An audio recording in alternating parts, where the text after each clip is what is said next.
Hello दोस्तों, good morning, सुप्रभात। कैसे हो आप सब। तो एमसीक्यूज वाली जो हमारी सीरीज चल रही थी उसी में आज हम नेक्स्ट क्लास को कंप्लीट करेंगे। तो जो भी बच्चे हमारे चैनल पे नए हैं वो हमारे चैनल को सब्सक्राइब कर लीजिए ताकि हमारी आने वाली सभी वीडियो आप तक पहुंचती रहे, क्योंकि ये जो सीरीज है वो आपके आगामी सभी एग्जाम के लिए बहुत ही महत्वपूर्ण है। तो चलिए क्लास को स्टार्ट करते हैं। हमारा फर्स्ट क्वेश्चन है, निम्नलिखित में से कौन सा ऐशक भारत में सर्वाधिक उपलब्ध है। नीचे जो ऐशक दिए गए हैं इनमें से भारत में सर्वाधिक कौन सा उपलब्ध है। ऑप्शन ए है हेमेटाइट, ऑप्शन बी है मैग्नेटाइट, ऑप्शन सी है यहाँ पे आपका आएगा सिडेराइट। ये यहाँ पे मिस्टेक हुई है, क्या आ जाएगा सिडेराइट। और चौथा है लिमोनाइट। भारत में सर्वाधिक उपलब्ध ऐशक कौन सा है, कौन सा हो जाएगा इसमें से। तो भारत में सर्वाधिक उपलब्ध ऐशक आपका हो जाएगा हेमेटाइट। कौन सा हो जाएगा, हेमेटाइट हो जाएगा। तो इसका आंसर सही हो जाएगा ऑप्शन नंबर ए यानी हेमेटाइट। लेकिन सबसे अच्छा लौह ऐशक कौन सा माना जाता है, मैग्नेटाइट। ऑप्शन नंबर ए इसका सही आंसर हो जाएगा। हेमेटाइट सर्वाधिक रूप में पाया जाने वाला लौह ऐशक है भारत में। नेक्स्ट क्वेश्चन है, बादामी पहाड़ी लौह ऐशक उत्पाद क्षेत्र किस राज्य में स्थित है। बादामी पहाड़ी लौह ऐशक उत्पादक क्षेत्र किस राज्य में स्थित है। ऑप्शन देख लीजिए। ऑप्शन ए है छत्तीसगढ़ में, ऑप्शन बी है झारखंड में, ऑप्शन सी है कर्नाटक में, या ऑप्शन डी उपरोक्त में से कोई नहीं। कौन सा इसका सही आंसर हो जाएगा।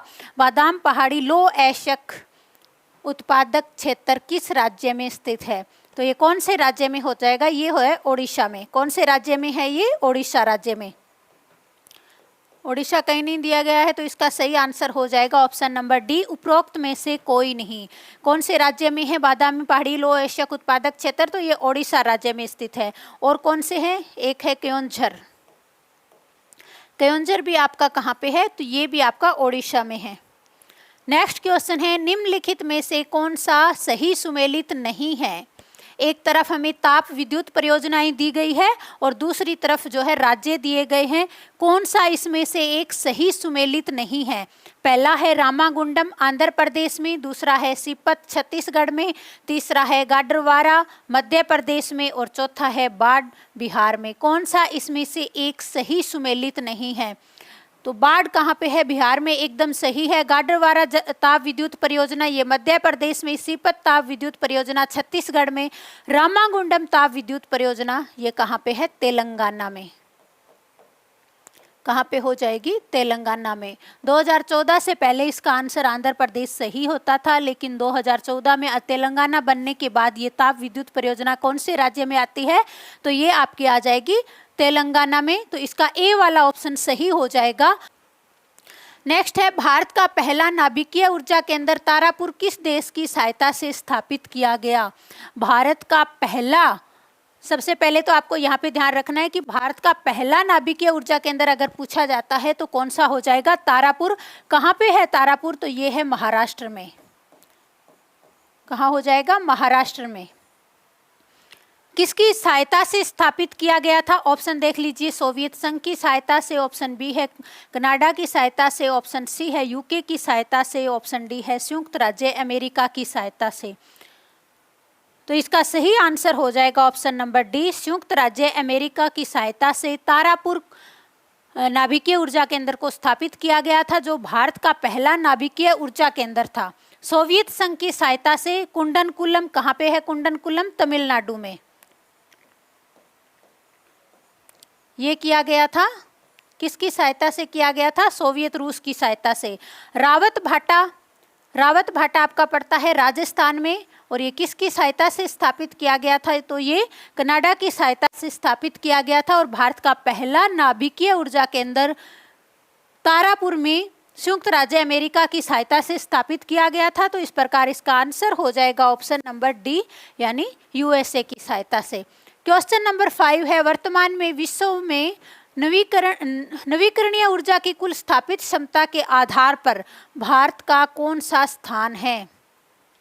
वर्तमान में नवीकरणीय ऊर्जा की कुल स्थापित क्षमता के आधार पर भारत का कौन सा स्थान है। ऑप्शन ए है तीसरा, ऑप्शन बी है चौथा, ऑप्शन सी है पांचवा और ऑप्शन डी है छठा।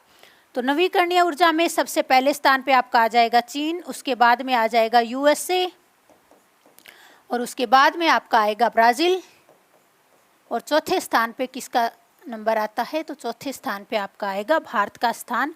तो चौथे स्थान पे है भारत। नवीकरणीय ऊर्जा क्षमता में भारत चौथे स्थान पे है, चीन, यूएसए और ब्राज़ील के बाद। ये तीनों भी आपको याद रखने हैं क्योंकि कई बार एक तरफ देश के नाम दिए रहते हैं और एक तरफ आपको ये दिया रहता है कि किस स्थान पे आएगा, तो आपको मिलान करना है। तो ये तीनों भी आपको याद होने चाहिए। नेक्स्ट हमारा क्वेश्चन है, भारत का पहला बैटरी स्टोरेज और सौर ऊर्जा आधारित सूर्यग्राम किस राज्य में स्थापित किया गया है? सूर्यग्राम किस राज्य में स्थापित किया गया है बैटरी स्टोरेज और सौर ऊर्जा आधारित? ऑप्शन ए है मध्य प्रदेश में, ऑप्शन बी है राजस्थान में, ऑप्शन सी है गुजरात में और ऑप्शन डी है कर्नाटक में। तो इसका सही आंसर क्या हो जाएगा? जिस भी बच्चे को किसी भी क्वेश्चन का अगर आंसर का पता है तो वो कमेंट बॉक्स में आंसर कर सकते हैं।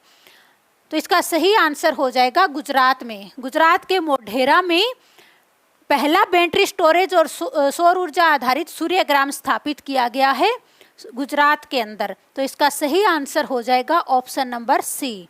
ऑप्शन नंबर सी इसका सही आंसर हो जाएगा। नेक्स्ट क्वेश्चन देख लीजिए, क्वेश्चन नंबर 7 आपका है, भारत में राष्ट्रीय पवन ऊर्जा संस्थान कहाँ स्थित है? राष्ट्रीय पवन ऊर्जा संस्थान कहाँ पे स्थित है? ऑप्शन नंबर ए है पणजी में, ऑप्शन बी है जामनगर में, ऑप्शन सी है चेन्नई में और ऑप्शन डी है तिरुवनंतपुरम में। तो भारत का जो पवन ऊर्जा संस्थान है, राष्ट्रीय पवन ऊर्जा संस्थान, ये कहाँ पे है? ये है चेन्नई में। कहाँ हो जाएगा? चेन्नई में। ऑप्शन नंबर सी आपका सही आंसर हो जाएगा। नेक्स्ट क्वेश्चन है, भारत में अब्रक एशिया का सर्वाधिक भंडार किस राज्य में पाया जाता है? अब्रक एशिया नहीं आएगा, यहाँ पे आएगा अब्रक एशक। भारत में अब्रक एशक का सर्वाधिक भंडार किस राज्य में पाया जाता है? ऑप्शन नंबर ए है राजस्थान, ऑप्शन बी है ओडिशा, ऑप्शन सी है तेलंगाना और ऑप्शन डी है आंध्र प्रदेश। कौन सा इसका सही आंसर हो जाएगा? क्वेश्चन नंबर 9 का सही आंसर क्या हो जाएगा?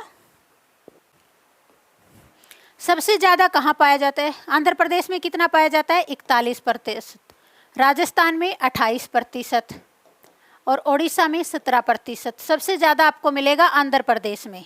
अब्रक सबसे ज़्यादा कहाँ पाया जाता है? अब्रक एशक सबसे ज़्यादा पाया जाता है आपके आंध्र प्रदेश में।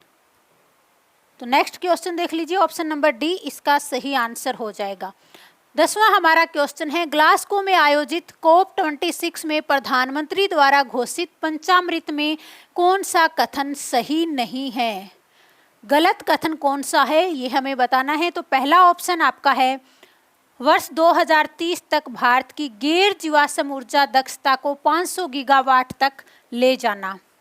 दूसरा स्टेटमेंट है, वर्ष 2030 तक भारतीय अर्थव्यवस्था की कार्बन तीव्रता में 45% से अधिक की कमी करना। तीसरा ऑप्शन स्टेटमेंट देख लीजिए, वर्ष 2030 तक भारत की 45% ऊर्जा आवश्यकता को अक्षय ऊर्जा के माध्यम से पूर्ण करना। ऑप्शन डी है, वर्ष 2070 तक नेट जीरो कार्बन उत्सर्जन के लक्ष्य को प्राप्त करना। कौन सा इसमें से एक गलत हो जाएगा? तो चलिए चारों को फिर से एक बार देख लेते हैं।